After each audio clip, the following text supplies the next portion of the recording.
మన ప్రభువును ప్రియరక్షకుడైన యేసుక్రీస్తు నామములో మీ అందరికీ నా శుభాలు తెలియజేస్తున్నాను. ఈ ఉదయకాలం ముందు దేవుడు మిమ్మల్ని అందరిని కూడా ఆయన కృపలో భద్రపరిచి, ఘనమైన ఆశీర్వాదాలు మీ అందరికీ అనుగ్రహించి, దినమంతా కూడా మీకు తోడుగా ఉండి మిమ్మల్ని నడిపించును గాక. ఈరోజు దేవుడు మన కోసం సిద్ధపరిచిన వాక్యాన్ని మనం ధ్యానం చేద్దాం. నిర్గమకాండం 20వ అధ్యాయము 24వ వచనాన్ని మనం చదువుకుందాం. నిర్గమకాండం 20వ అధ్యాయము 24వ వచనాన్ని మనం చదువుకుందాం. ప్రతి స్థలంలోనూ నీ యొద్దకు వచ్చి నిన్ను ఆశీర్వదించేదను. నా ప్రియ సహోదరి సహోదరుడా, దేవుడు మనకు ఇస్తున్న అద్భుతమైన మాట, నువ్వు ఏ స్థలంలోని నువ్వు ఉన్నా, ఏ స్థలంలో నువ్వు ఒకవేళ నీ యొక్క ప్రయత్నాలు చేస్తున్నా, ఆ స్థలానికి వచ్చి నేను నిన్ను ఆశీర్వదిస్తాను అని దేవుడు వాగ్దానం చేస్తున్నాడు. నా ప్రియ తమ్ముడు, ప్రియ చెల్లి, ఈ ఉదయకాలం ముందు నీ జీవితంలో ఆశీర్వాదం, దీవెన కోసం ఒకవేళ ఎదురు చూస్తూ, నీ యొక్క ప్రయత్నాలు ఆశీర్వాదకరంగా ఉంటే బాగుంటుంది, ఈ వ్యవసాయం, ఈ వ్యాపారం, ఈ ఉద్యోగం, ఈ చదువు అని నువ్వు ప్రయత్నం చేస్తూ, అవి ప్రయోజనకరంగా లేనప్పుడు, అవి రానప్పుడు, ఆ ప్రయోజనకరమైన లాభాలు రాక ఒకవేళ బాధపడుతూ ఉన్నావేమో. ఒకవేళ ఈ రోజున ఎంతో డబ్బును ఖర్చు పెట్టాను, పెట్టుబడిగా పెట్టాను, ఇన్వెస్ట్ చేశాను, ఎలా ఉంటుందనే భయములో నువ్వు బ్రతుకుతున్నావేమో. ఇక్కడ వాక్యాన్ని మీరు జాగ్రత్తగా గమనిస్తే ఈ వాక్యంలో ఒక ప్రత్యేకత ఉంది. ఏంటంటే దేవుడు అంటున్నాడు, నేను ప్రతి స్థలంలోనికి వచ్చి నేను నిన్ను ఆశీర్వదిస్తాను అని ఆయన వాగ్దానం చేస్తున్నాడు. అయితే ఇక్కడ ఒక కాషన్ ఉంది. అదేంటంటే ఒక ప్రత్యేకమైన ఒక హెచ్చరిక, లేదా నువ్వు ఇది చేస్తే అది నేను చేస్తాను అనే ఒక ఆబ్లిగేషన్ ఏంటయ్యా అంటే, దేవుడు అంటున్నాడు, నువ్వు ఏ ప్రాంతానికైతే వెళతావో అక్కడ ఒక బలిపీఠం కట్టు.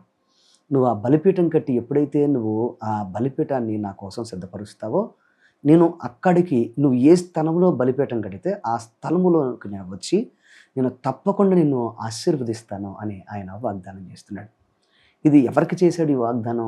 ఇప్పుడు మన జీవితంలో ఎందుకు ఈ వాగ్దానం మరలా మనకు ఆయన పునర్నిర్మిస్తున్నాడు అంటే, ఇశ్రాయేల్ ప్రజలు మనం జ్ఞాపకం చేసుకుంటే ఇశ్రాయేల్ ప్రజలతో అంటున్నాడు ఏమనంటే, నేను నా యొక్క నామమున జ్ఞాపకార్థముగా నుంచి ప్రతి స్థలములో నువ్వు ఎక్కడైతే బలిపీఠం కట్టి, ఎక్కడైతే నువ్వు ప్రత్యేకంగా నా మహిమార్థమై నా నామాన్ని గణపరచడం కోసం నువ్వు బలిపీఠం కడతావో, అక్కడ నువ్వు చేసే ప్రతి ప్రయత్నాలు సఫలం అవడం కోసం నేను అక్కడికి వస్తాను అని ఇశ్రాయేల్ ప్రజలకు ఆయన వాగ్దానం చేశాడు.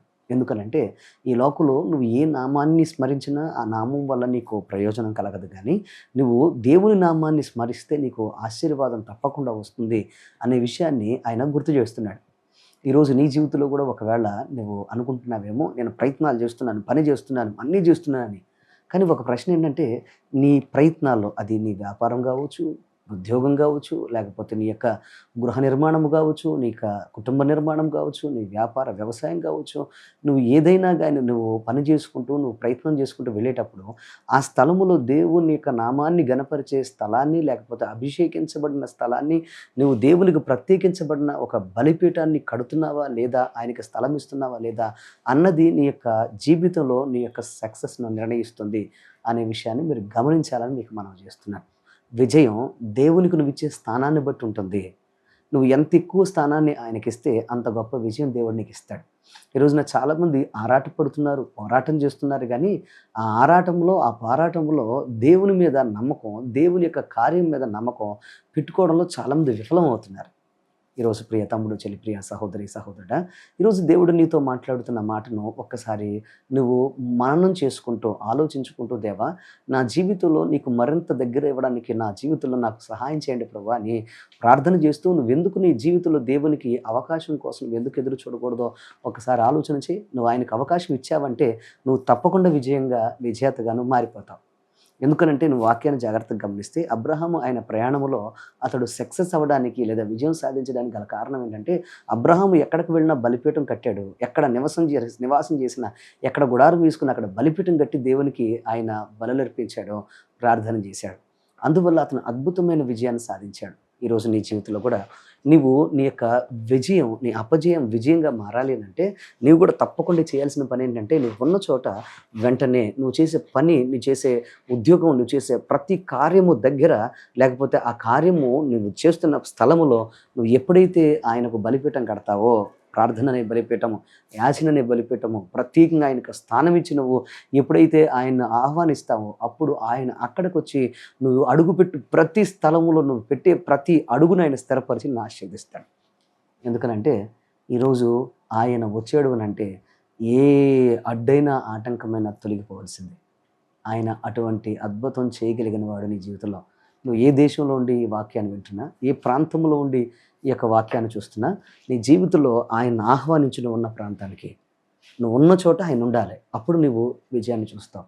నువ్వున్న చోట ఆయన ఉండాలి. అప్పుడు నువ్వు ఆరోగ్యాన్ని అనుభవిస్తావు. నువ్వున్న చోట ఆయనను గనక నువ్వు పిలుచుకోగలిగితే నీ జీవితం సుఖ సంతోషాలతో వర్ధిల్లేటట్లుగా నీ జీవితం మారిపోతుంది. ఈ ఉదయకాలం ముందు మరి ఎందుకు నువ్వు అపజయాల్లో బాధపడుతూ, కష్టపడుతూ ఉంటావు? ఆయన్ని ఆహ్వానించుకొని ఆయన యొక్క సన్నిధిలో వర్ధిల్లడానికి ప్రయత్నించి అట్టి కృప దేవుడు నీకు అనుగ్రహించి అద్భుతమైన జీవితంగా నీ జీవితం మార్చునుగాక. Let's pray. ప్రార్థన చేసుకుందాం. కళ్ళు మూసుకోండి. మా పరమ తండ్రి నీకు వందనాలైనా ఈరోజు ప్రత్యేకంగా ప్రియ బిడ్డలందరితో మీరు మాట్లాడినందుకు వందనాలు, స్తోత్రాలు. వాగ్దానం చేస్తున్నావు నాయనా, ఎక్కడ బలిపీఠం కట్టబడుతుందో, ఎక్కడ నీ ప్రజలు మోకరిస్తారో, ఎక్కడ నీ ప్రజలు చేతులు ఎత్తుతారో, ఎక్కడ నీ ప్రజలు నీ వైపు తిరుగుతారో అక్కడ ఉజ్జీవాన్ని, అక్కడ అద్భుతాన్ని చేస్తానని వాగ్దానం చేస్తున్నావు. ఈరోజు ప్రత్యేకంగా నీ వాక్యం ఉన్న బిడ్డలందరినీ మీరు జ్ఞాపకం చేసుకోండి. అయ్యా, ఎంతో కష్టపడుతున్నారు కానీ ఆ స్థలంలోనికి, ఆ కష్టంలోనికి నిన్ను ఆహ్వానించలేకపోతున్నారు. అయ్యా, అందువల్ల మరింత బాధను అనుభవిస్తున్నారు. మరింత శక్తి, మరింత బలము, అదనపు శక్తి, అదనపు ఉజ్జీవాన్ని మేము అనుభవించాలంటే నీ వైపు తిరగాలి. ఈరోజు అటువంటి ప్రభావాన్ని ఆలోచన ప్రతి ఒక్కరికి మీరు ఇచ్చినందుకు వందనాలు. ఈరోజు మాట్లాడేవని నీ మాటను బట్టి ప్రతి ఒక్కరు నీ వైపు తిరిగి నిన్ను ఆహ్వానించి అద్భుతమైన విజయాన్ని పొందుకునే కృప దయచేయమని. బిడ్డలు ఎదుర్కొన్న ప్రతి కష్టం, ప్రతి నష్టం, ప్రతి అనారోగ్యం, ప్రతి అప్పు, ప్రతి విధమైన వ్యాధి, ప్రతి విధమైన భయంకరమైన బాధలు యేసు నామములో లయమైపోవునుగా. మరింత శక్తితో వర్ధిల్లే కృప భాగ్యం ఇచ్చి ముందు నడిపించమని సమస్త మహిమ ఘనత నీకు అర్పిస్తూ యేసు పరిశుద్ధ నామమున అడిగి వేడుకుని ప్రార్థిస్తున్నాము పరమ తండ్రి. Amen, amen. God bless you. దేవుడు మిమ్మల్ని దీవించును గాక.